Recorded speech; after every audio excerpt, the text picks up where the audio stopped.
Alhamdulillahi Rabbil Alamin. Mes chers frères et sœurs, je vous salue par le salut de l'islam. Assalamu alaikum, que la paix soit sur vous. Beaucoup de nos frères et sœurs nous interrogent, surtout quand ils sont novices, ils commencent dans la religion ou bien ils se convertissent à l'islam. Ils nous interrogent souvent sur cette problématique qui est qui suivre et qui écouter. Surtout dans les débuts, parce que quand on se repentit, on s'investit dans la religion, ou bien pour les convertis, les premiers moments, on a un certain engouement qui nous pousse à vouloir faire tout quelque part à la perfection, presque à la perfection. Pour ça, on a une certaine motivation qu'on n'a pas des mois ou des années après. Ensuite, ça se régule, certaines personnes rentrent dans l'excès et s'égarent, et certaines personnes se calment et réussissent à prendre une certaine vitesse de croisière. En tout cas, ce qui est important de savoir, c'est qu'il nous est demandé de suivre la voie qui va nous rendre serein, apaisé et qui va nous permettre d'évoluer religieusement au niveau du comportement, humainement aussi. Donc voilà comment était la voie du prophète alayhi salatu wassalam lors de son vivant, et voilà la voie qu'ont suivi les compagnons après la mort du prophète alayhi salatu wassalam et les plus grands des savants.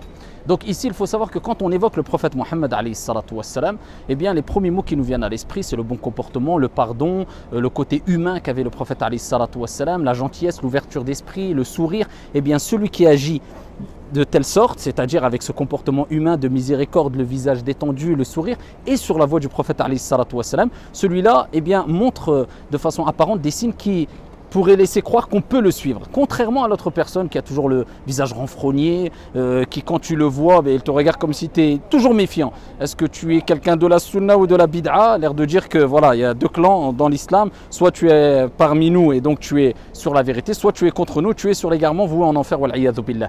Eh bien, il faut savoir que ça, c'est pas du tout la voie du prophète alayhi salatu wassalam. Au contraire, le prophète ouvrait à éduquer les compagnons pour qu'ils aient une certaine ouverture d'esprit, pardonne si tu veux qu'Allah azza wa jal te pardonne, ce côté miséricordieux, ce côté épanoui. Le prophète a dit ne néglige aucune action, ne serait-ce de rencontrer ton frère avec un visage détendu. Le prophète souriait énormément. Allah tabaraka wa ta'ala a parlé du prophète alayhi salatu wassalam dans le Saint-Coran et il dit Taha, on n'a pas descendu révéler ce Coran sur toi litashqa, pour que tu sois malheureux. Comment ça se fait que des personnes s'éloignent de la gaieté au nom de la sunna? Ces personnes poussent à la division au sein de la communauté au nom de la sunna. Ces personnes-là poussent à se préoccuper plus des gens que de soi-même au nom de la sunna, alors qu'on aura déjà à faire beaucoup avec notre propre personne au jour de la résurrection. Donc c'est simple, toute personne qui apporte des arguments religieux solides à travers les savants et les plus grands des savants qui ont marqué l'histoire, c'est-à-dire dans les premiers siècles, les pieux prédécesseurs et à leur tête aussi les compagnons et l'imam Abu Hanifa, Malik, Shafi'i, Ahmad,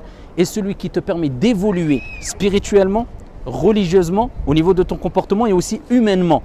Eh bien sache que celui-là a des critères clairs qui te poussent à le suivre, incha'Allah ta'ala, contrairement aux autres personnes. Donc, suivez les personnes et écoutez les personnes qui vous aident à être épanouis dans votre vie et dans votre religion. Serein, clément, ouvert d'esprit, et des personnes qui vous aident aussi bien sûr à évoluer au niveau shara'i, dans la législation, dans la religion et dans la science, qui parle avec arguments ici fondés sur le livre d'Allah et la sunna du prophète alayhi salatu wassalam, bien sûr avec une compréhension saine des pieux prédécesseurs et des compagnons, et qui te permettent d'évoluer d'après l'espace et le temps. Car pratiquer sa religion en 2017, bien sûr, cela va faire qu'il y aura des nouvelles situations qu'il n'y avait pas il y a 14 siècles. Donc il y a l'intervention des savants qui nous permettent d'évoluer et qui gardent les fondamentaux des plus grands savants. Et je répète, l'imam Abu Hanifa, Malik, Shafi'i et Ahmad, rahmatullahi alayhim. Donc mes frères et sœurs, je vous recommande ici d'avoir quelque part un esprit critique et de ne pas vous faire embobiner par toutes celles et ceux qui vous disent on a telle étiquette, donc cela représente notre réel comportement, donc il faut nous suivre. Ne vous faites pas avoir, réfléchissez,